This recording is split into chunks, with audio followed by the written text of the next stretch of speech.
Lights on, camera rolling sir. Action. ఎందుకమ్మా మనం ఇక్కడ నానక్కడ ముగ్గురం ఒకే చోట ఉంటే బాగుంటుంది కదా. మీ నాయన కొలువు చేసేది పట్నంలో కదా, కొన్ని దినాల్లో పర్మనెంట్ అవుతుందట. పర్మనెంట్ కాగానే మనం కూడా గాడికే పోదాంలే. ఇక నువ్వు పండుకో, పొద్దుగాల్ని బడికి పోవాలి కదా.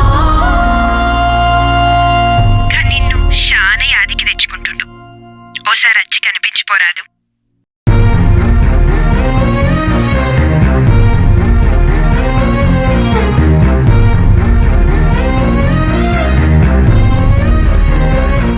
అన్నట్టు మర్చిపోయినా, వచ్చే బేస్తారం దాని పుట్టినరోజు.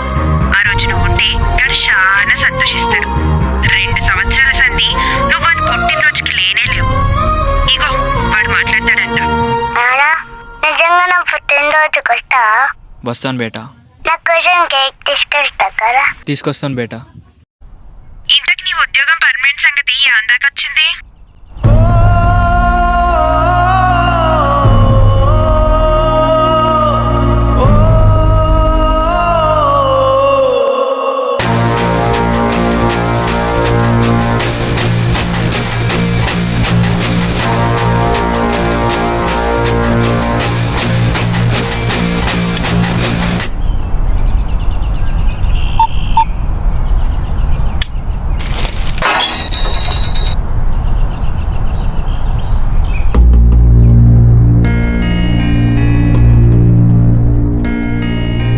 ఏం దిరంగయ్య ఇట్లా వచ్చినావు?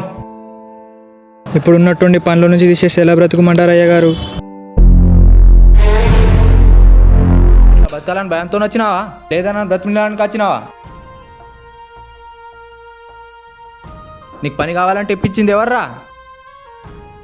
నేను ఇప్పించిన. నీకు నెలకి డబ్బులు ఇప్పించింది ఎవర్రా? మీరే అయ్య గారు. నేను. నీ పిల్లలు 3 పూట్ల మెక్కుతున్నారంటే కారణం ఎవర్రా? నేను.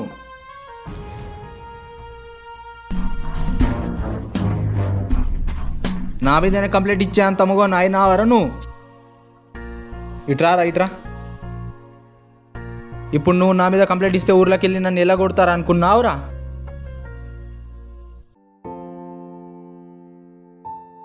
ఓ పిచ్చి రంగయ్య, ఇక్కడ పైసలు ఉన్నోళ్ళది నడుస్తుంది, నీలాంటి గరీబొంది నడది. ఈ రోజుల్లో బ్రతకాలంటే మంచి మర్యాద పనికిరాదు రంగయ్య. బుర్ర నిండా స్వార్థం ఉంటేనే బతకగలమీడ. మళ్ళీ చెప్తున్నా రంగయ్య, నేను పనిలోకి వెళ్ళి పీకేసిన. నెల జీతం కూడా ఇచ్చేది లేదు. ఎవరికి చెప్పుకుంటావో చెప్పుకోపో. అట్లా అనకండి అయ్యా.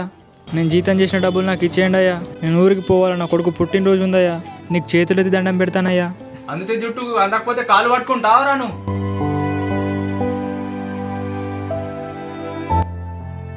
మిడిల్ క్లాస్ నాయల్లా ఈయనకి తినడానికే దిక్కు లేదు కానీ బర్త్డేలు చేసుకుంటావట. బర్త్డేలు. అరే చాయ్ తీసుకురారా.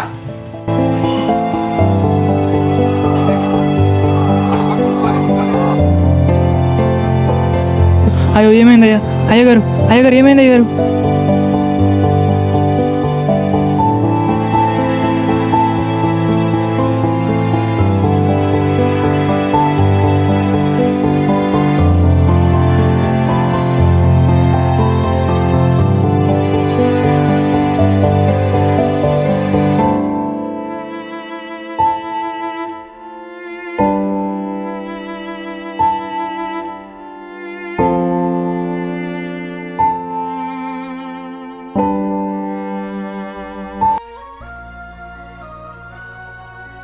కూర్చో రంగయ్య, కూర్చో.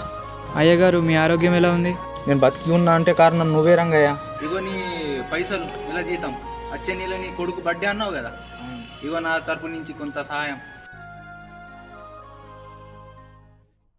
నేను వాడి కేక్ తీసుకురాకుంటే వాడు నన్ను ఎందుకు తెలియదని ప్రశ్నించకపోవచ్చు, కానీ వాడు ఈ నాన్న మీద పెట్టుకున్న నమ్మకాన్ని పోగొట్టుకున్న వాడిని అవుతుంది. ఏ తండ్రి రెక్కల కష్టమైనా పిల్లల సంతోషం కోసమే.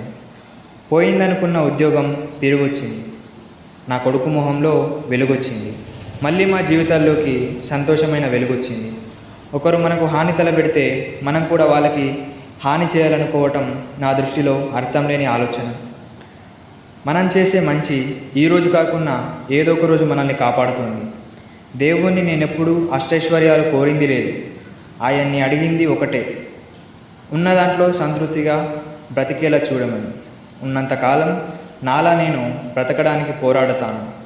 ఇట్లు మీ ఈశ్వర్.